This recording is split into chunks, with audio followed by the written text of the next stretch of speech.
Hey you guys, me and my space buns are back and we're about to share the 5 essentials of starting a business. Now, if you think that the only essentials you're going to need to start a business is an Instagram page, a website, and some logos, please let the old way of thinking go.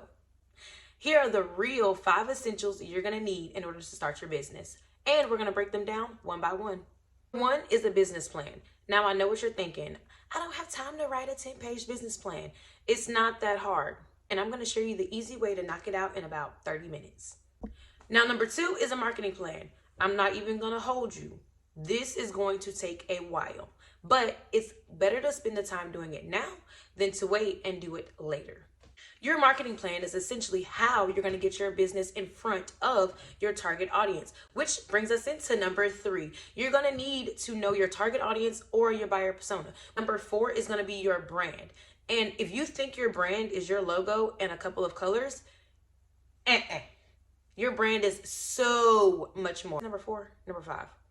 Number 5 is going to be your drive and your confidence. This is a non-negotiable. You have to have these things in order to start your business. The first thing I said you're going to need is a business plan. And I already know I lost a couple of y'all, but for those of y'all who stayed, listen up. There are no reasons in the world that you cannot sit down and map out your business prior to you launching your business. If you want to fail, and if you don't want your business to succeed and you don't want it to scale, by all means, start your business without a business plan. But if you do want your business to succeed, please listen. You need a business plan, and we are not writing 10-page business plans anymore. I've created a one-sheeter completely free to the public for you guys to use to build out your business plan. This is where you start off with your broad idea. By the time you finish this business plan, you're going to have a concise idea knowing exactly who, exactly when, exactly where, exactly why, and exactly what you are selling. Now, on this one-sheeter, you can be as detailed as you want or as broad as you want. But remember, the more detail you put into your business plan, the stronger your business plan will be. But be intentional with your words. There's no need to write a paragraph when you can substitute that paragraph with a sentence. Number 2 is going to be your marketing plan. Now, before you start with any of your complaints, listen with your ears. Your marketing plan is more than doing a TikTok dance. Your marketing plan is more than posting a quote on Instagram. Your marketing plan is how you're going to appeal to your ideal customer. So you need to spend a good bit of time doing this. This step is going to take you a couple of days, maybe a couple of weeks, depending on how detailed and how deep you go into researching your ideal customers. Remember how people always say that starting a business is super expensive? The marketing portion is what they're talking about. It is super expensive to start marketing properly. Marketing goes all the way from affiliate marketing to social media marketing to email marketing. Marketing is a very big umbrella. These methods are also the ones that have been proven time and time again to take your business from a small business to a big business, and they are scalable. Say it with me, scalable. You always want to be able to scale your businesses. And for those of us who don't understand what scale means, it means from taking it from 0 all the way to 100. You never want your business to stay stagnant. You never want it to dip down. You want it to scale. All right, so now we're at number 3, which is your target audience / your buyer persona. Now, to me, this is the most important part of understanding what your business is about and who your business is for. So a target audience or a buyer persona is someone that you are appealing to in order to buy your product or service. So Pretty Little Thing and Fashion Nova, I always use these examples, are appealing to people who have or are about to get BBLs, which is a Brazilian butt lift, which is a very big cosmetic procedure here in the 21st century that are altering the shapes that our natural bodies are. These are your BBL body boutiques. To be honest, you can fight me about it. I don't care. But your BBL bodies are going to be the people who are promoting your Fashion Novas, your Pretty Little Things. They aren't going to be your Zara models. They're not going to be your H&M models. Fashion Nova and Pretty Little Thing are not going to be appealing to me because I don't have a BBL body and their clothing isn't going to fit me properly, which is why I don't purchase from them. So when you're building your buyer persona or your ideal customer, it's much like Build-A-Bear. You are getting to put together and piece together a person who represents your ideal customer. You need to know things like their name, their job, their title, their salary, how much, what they do on their day off, what are they doing when they first wake up, what time do they wake up, when do they go to work, what time do they get off, what do they do on their lunch break. These are all of the things that you need to know in order to make sure that you are very specific with the times that you're posting to appeal to your ideal audience.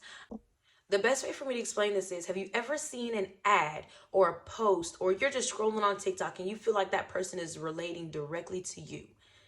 It's because they are. They know who you are. You are in their broad target audience. So there's something about you that also relates back to them and the product or service that they are selling you. I already know what's coming. I already know that there's a question that somebody's going to drop down in the comments. Courtney, how do I find my target audience? Don't worry. I have a full one-sheeter that you can fill out for your buyer persona. What I do recommend is you fill out at least 3 of these. 3 because you're going to be doing some research real quick. You're going to want to go on Instagram and find your major competitor. So if you're a boutique and you sell BBL clothing, you want to look at Fashion Nova and Pretty Little Thing. Go down in their comments and find at least 3 real people who are of different races. Look at what times they post. Look at the comments that they're leaving on, Pretty Little Thing or Fashion Nova. Look at the other big brands or smaller brands that they follow and see what all they have in common, because those are the people that you're going to want to target, and those are the people that you're going to want to build your profile around. Now, coming in hot at number 4 is branding. Say it together. Branding. Now, your brand is bigger than the colors that you choose and the logo that you make. Your brand is so much more than that. Also, I need you to listen with your ears. Shh, be quiet. Listen. Tissue paper, thank you cards are not a part of your brand. Have you ever seen Verizon send you something and included crinkle paper and tissue paper? Oh, they're a big brand. How do you think they got there? Their customer journey is a part of their brand, and they make sure that their customer service is top tier, i.e. their branding is top tier, which makes more people want to purchase from them for the experience. People don't go and buy a BMW because they see 1,000 commercials and they wrap their BMWs in tissue paper and crinkle paper. No, they buy them because it's a luxury experience. And you're going to want to give a luxury experience throughout the buying process.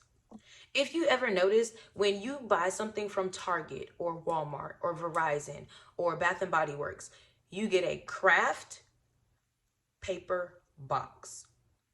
You may get a thank you card inside, or you may get an email that says, thank you, your purchase has been delivered, or your order has been delivered. You don't get crinkle paper, you don't get tissue paper, you don't get a business card, a 10% off card. You don't get any of that. Conserve paper, conserve the trees.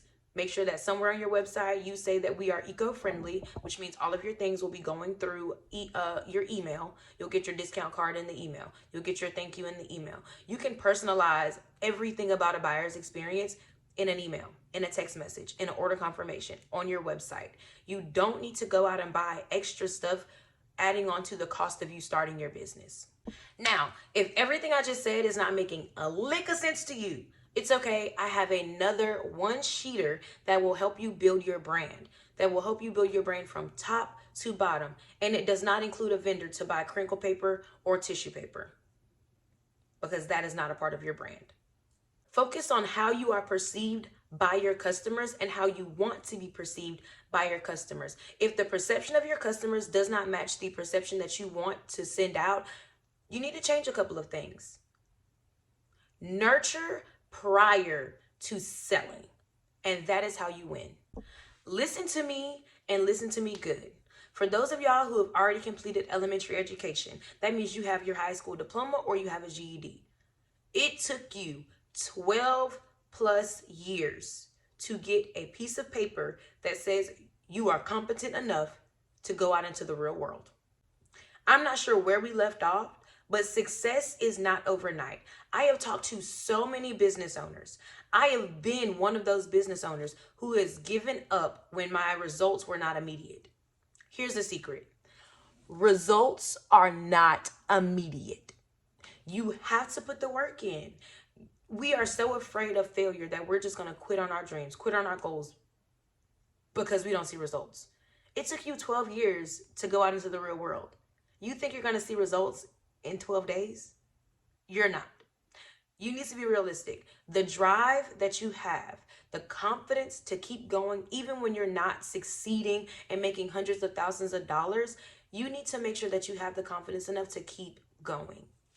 You also need to realize or have a reason to keep going. If you're a mother of two and you're a single mom trying to push through, your 2 kids should be the reason you keep going. If you're just doing it for the money, you will find any reason to give up. I know I did. I was living a pretty comfortable life, but I know that I wanted more.